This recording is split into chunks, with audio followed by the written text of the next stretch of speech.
Hello, nagluto po tayo ng pansit na may udong. Kasi konti na lang ang ating kanton, so dinagdagan namin ng udong. Tingnan natin mamaya kung anong maging resulta. Diyan.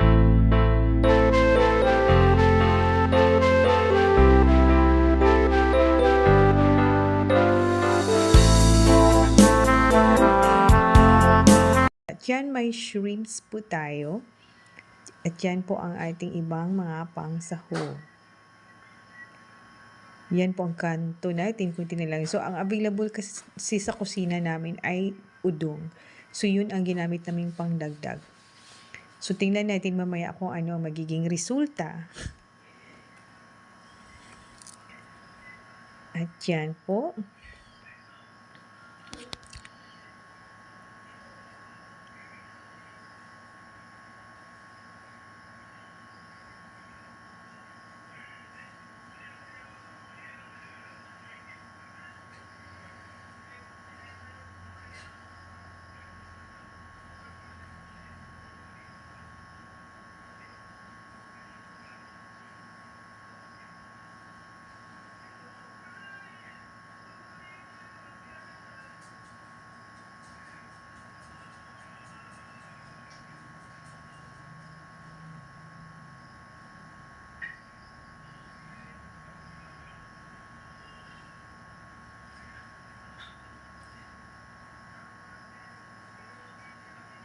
Ang ating carrots.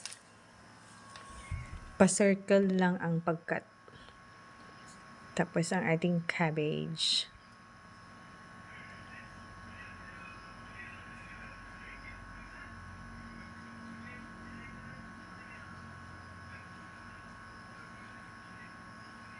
At yan na po, ready na siya. Ready na silang lahat. At yan po ang ating mga pampalasa. At ready na po ang ating cooking oil. Pinapainit na po natin. At may kunti pong karne kasama ng shrimps. Ginisa na muna sila. Niluto na muna natin ang ating karne.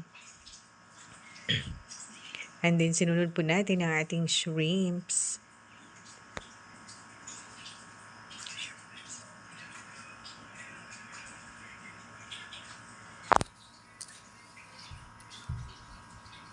At nang maluto ay set aside na lang muna natin sa gilid ng ating pan.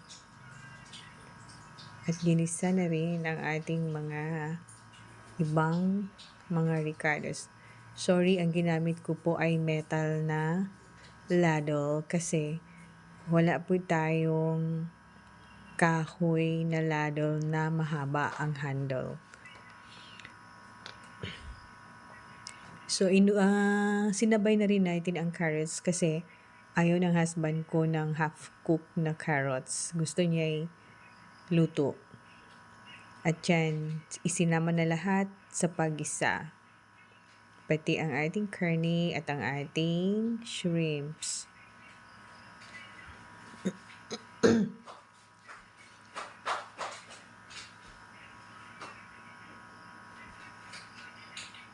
Water.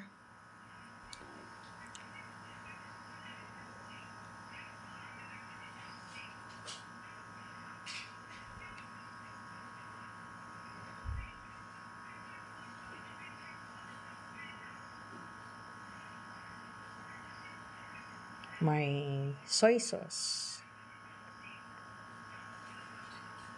Salt. Pampalasa.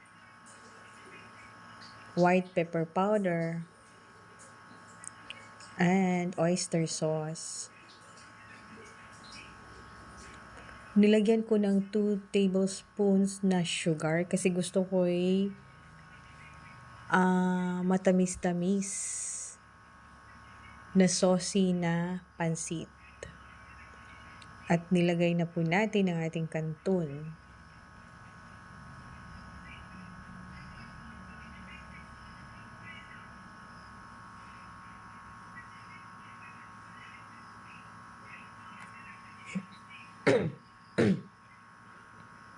At ang ating udong, ewan ko kung anong tawag nyo sa inyo.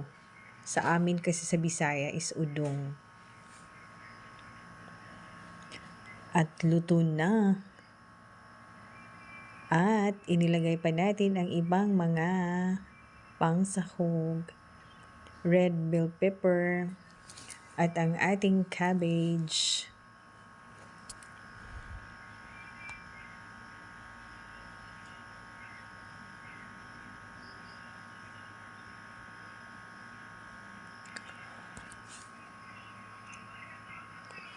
At mix lang.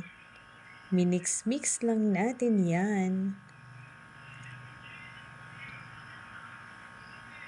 At yan na po